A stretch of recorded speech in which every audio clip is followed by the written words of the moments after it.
I want to start with you. It's pretty funny when he comes out with Kavanaugh and he says, I'm starting at 11 and I'm going to go to 15. There's been a lot of lampooning about that. But Matt Damon, as I recall, he got into hot water not too long ago for almost covering for Harvey Weinstein. Is he somebody who should really be speaking out about Brett Kavanaugh right now?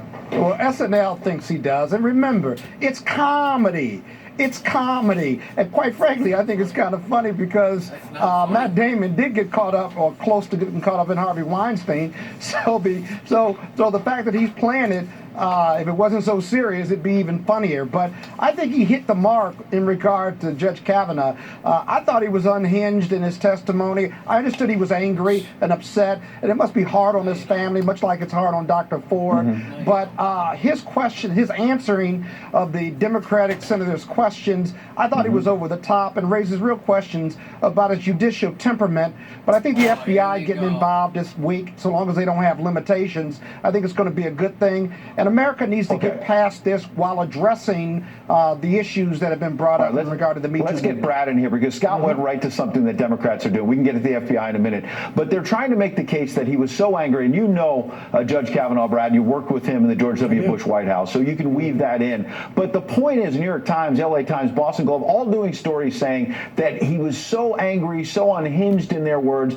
that he won't be an impartial umpire. But on the other hand, his supporters are saying, wait a second, if he's been unfairly and wrongly accused of rape, what's wrong with him being mad as hell? You would expect somebody who's been falsely accused of the type of piling on that Democrats have done not to want to clear his name and not be angry about it. And I have to disagree. Saturday Night Live should be ashamed of themselves. They never have. They're not funny to make fun of a egregious charge that Ford had to go through. There's no doubt that maybe something happened to her, but certainly not by Judge Kavanaugh. You know, the liberal elite politicians want people to believe that they are the champion for women's rights and causes and sexual abuse, yet the liberal establishment media lampoon it. So it is not funny. It never was funny, and it shouldn't be funny. And there's a hypocrisy, a double standard when it comes to liberals. It's okay whatever they do. If they don't win an election, resist it. And Scott, tell me about the partisan attacks and the attacks on the Democratic side gratuitously by Kavanaugh and the Q&A when he asked questions of Amy Klobuchar. You deserve it. You deserve it. Please let me finish. He's defending himself. Let Brad jump in. Let Brad jump in. Well, I wasn't done with my point, though. He's defending himself. She deserves it. She deserves. Amy Klobuchar didn't do anything. Amy Klobuchar didn't do anything to Judge Kavanaugh. She was asking him about multiple reports of his over drinking. I'm talking about Klobuchar. He asked Klobuchar, had she ever passed out from drinking? Had she blacked out? Totally inappropriate. And Klobuchar wasn't doing. She was trying to get her question answered. Right, so you asked a sitting senator when you're interviewing for a job whether she's ever passed out from drinking when multiple reports say that he's a drunk. Are you kidding me? It's a fair question. And he was offensive to her and unhinged. Scott, you're throwing out uncorroborated reports. There's a report in the Washington Post tonight that one of his Yale classmates said that he had drunken, violent behavior. We weren't there. We don't know. Some of this is 20, 30 years ago. I'm talking about... So you're just throwing it out there and you're saying he's a drunk. No, I'm not. His classmate who drank with him, who did an interview on another TV station, she's not only been corroborated, but there have been several witnesses who said he was an angry, belligerent, drunk when he overdrank. And you know what? Nonsense. He can be that. He can be a great jurist, and he can be that too. Hang on, Scott. I thought the FBI was going to do an independent investigation. That's what they're doing.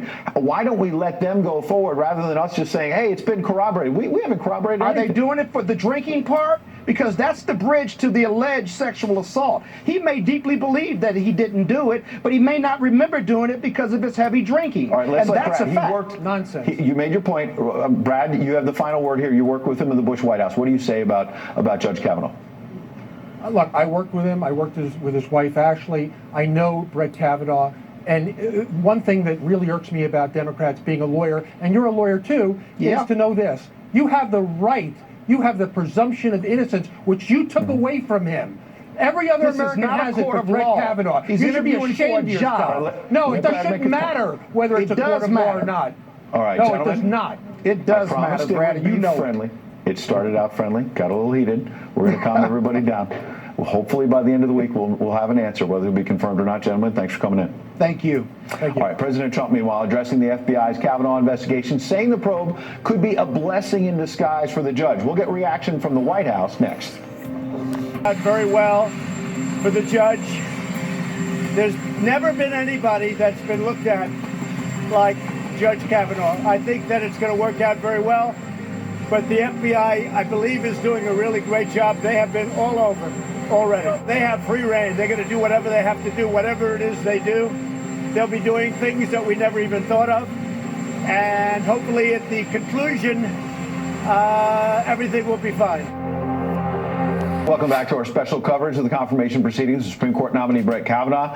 At the end of this hour, you're going to see Life, Liberty, and Levin. In the meantime, an FBI investigation into the sexual assault allegations against Judge Kavanaugh now underway. And then his fate lies in the hands of the Senate, where his confirmation could come down to a single vote. Joining me now, Chad Pergram, Fox News' senior Capitol Hill producer. You see him all the time. Chad, talk a little bit about the process, but let's stay out of the weeds and get to what people want, which is the politics, because there's a couple tracks here.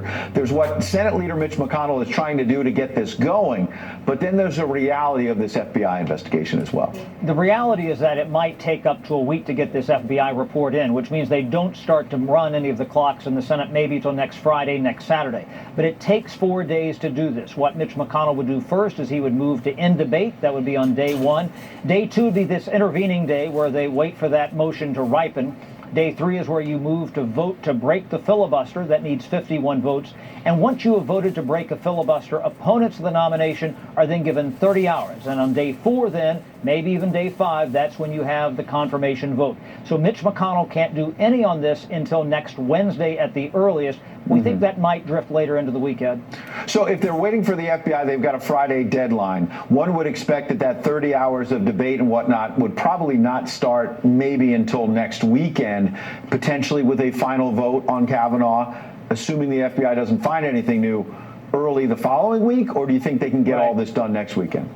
Well, it depends when they start that clock. And if both Democratic and Republican senators think that Mitch McConnell is jumping the gun there a little bit, they'll say, wait a minute, this blew up our agreement. Keep in mind that Mitch McConnell needs those votes. He didn't have Jeff Flake until they brokered this agreement. They're basically at 49 yays right now, but you could potentially go as high as 53 if they get Susan Collins on board, Lisa Murkowski. He doesn't have the votes right now. The math is paramount. But the Democrats who might come aboard. So Claire McCaskill, a Democrat in a tough Senate battle in Missouri, before Thursday's dramatic testimony on both sides, she had said, I'm going to vote no. Now there's a poll suggesting maybe she's neck and neck, dead heat with Republican Josh Hawley. People wondering whether the Kavanaugh nomination will have an impact. And Joe Donnelly, I found it interesting that late on Friday, does an interview with a local paper in Indiana after all this happened. He had already said, I'm voting no on Kavanaugh, but then said, let's see what happens with the FBI. Maybe opening the door to yes. Yes, and you also have Heidi Heitkamp of North Dakota and Joe Manchin of West Virginia. Keep in mind, look at the 3 Democratic senators who are up this fall in swing states who voted for Neil Gorsuch. Manchin, Donnelly, and Heitkamp. I would start with those. All right, last question. A lot of people asking me on Twitter, what about this video of Sheila Jackson Lee, the Democratic congresswoman from Texas? At this hearing, when Dr. Ford testified, you can see it there. She shakes hands, and then she gives an envelope to one of the lawyers for Dr. Ford. There were a lot of conspiracy theories on the internet. We want to separate fact and fiction.